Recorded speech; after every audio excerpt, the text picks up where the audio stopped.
राधा स्वामी जी। गुरु प्यारी सात संगत जी, आप सभी को राधा स्वामी जी। संगत जी, इस से साखी से आपका विश्वास अपने गुरु के प्रति और भी ज़्यादा बढ़ जाएगा और पता लगेगा कि अगर चाह सच्ची हो और आपके गुरु से प्रेम आपका सच्चा हो तो कैसे गुरु खुद आते हैं, आपकी रक्षा करते हैं।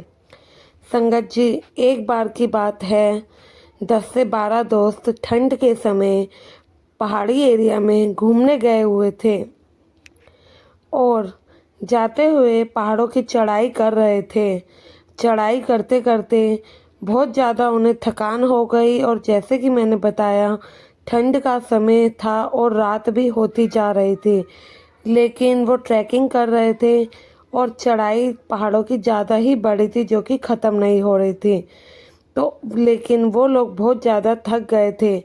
अब ऐसे में उन्हें कुछ चाय पानी नाश्ते की ज़रूरत थी, लेकिन रात का समय था तो आसपास कोई भी दुकान नहीं खुली थी और साथ में पहाड़ी एरिया होने के कारण भी उस समय कोई दुकान नहीं खुली थी।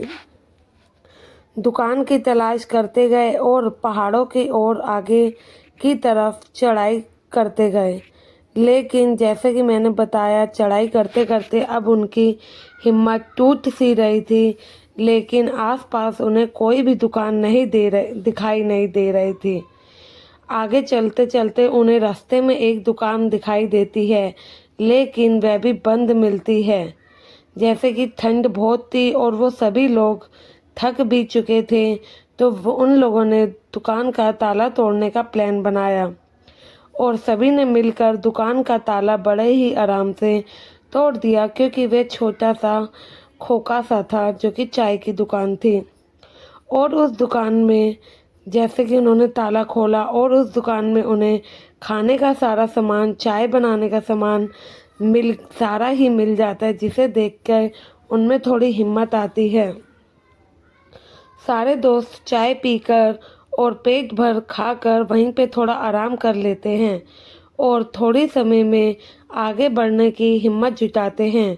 तभी उसमें से एक जो दोस्त था, उसे काफ़ी मन ही मन अफसोस लगता है कि उन लोगों ने फ्री का खाया है।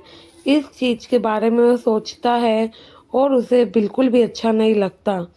तो वह बिना किसी को बताए अपने पॉकेट से 1000 रुपये निकाल कर चीनी के डब्बे में डाल देता है और सब लोग दुकान को ठीक ठाक करके दोबारा से आगे की तरफ चढ़ाई के लिए निकल जाते हैं। संगत जी, कुछ दिन बाद वही दोस्त जब पहाड़ों से घूमकर वापस आ रहे होते हैं तो उन्हें वही चाय की दुकान मिल जाती है, जो कि उन्हें इस बार खुली हुई मिलती है।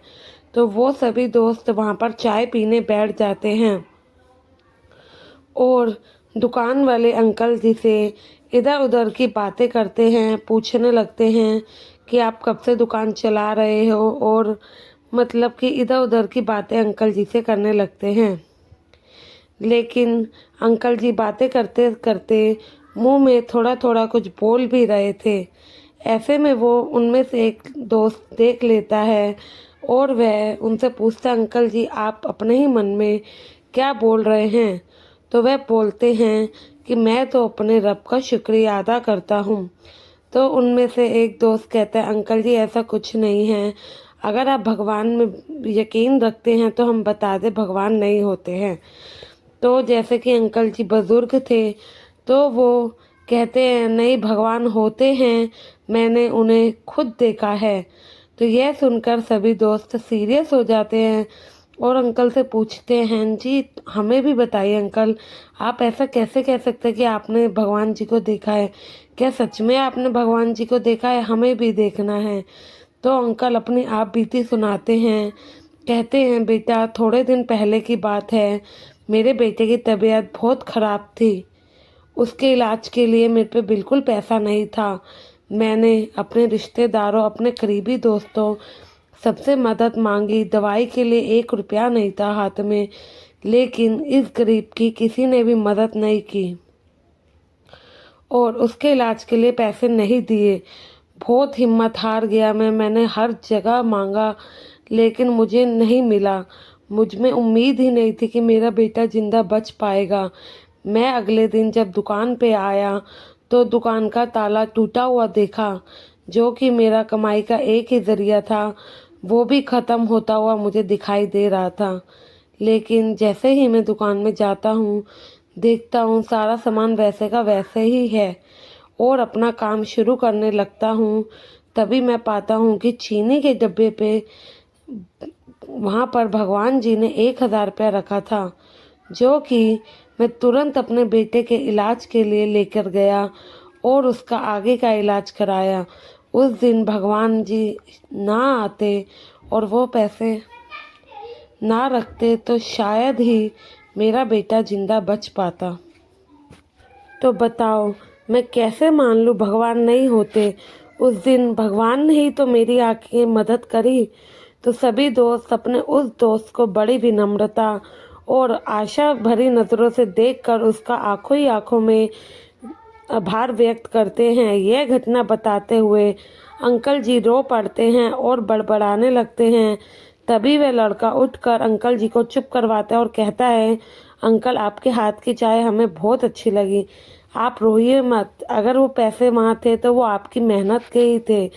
यह कहकर वो सभी दोस्त अंकल की कुछ मदद करते हैं और आगे की तरफ अपना रास्ता शुरू कर देते हैं। तो संगत जी आपने सुना, जब दुनियादारी सब हमारा साथ छोड़ देती है तो कैसे भगवान खुद आके हमारी मदद करते हैं। बस ज़रूरत है हम उसे सच्चे दिल से पुकारें। संगत जी अगर हम अपने रब को सच्चे दिल से पुकारे वो ना आए, ऐसा हो ही नहीं सकता। बस हमारी पुकार सच्ची होनी चाहिए, वो ज़रूर हमारी मदद करने आते हैं। संगत जी मुश्किल समय में कभी भी खुद को अकेला ना समझे, हमेशा वो रब हमारे साथ है। संगत जी साखी अच्छी लगी हो तो एक विनती है, चैनल को सब्सक्राइब कर लीजिएगा। हम आपके लिए ऐसे ही नई नई साखियाँ लाते रहेंगे। गुरु प्यारी साथ संगत जी, राधा स्वामी जी।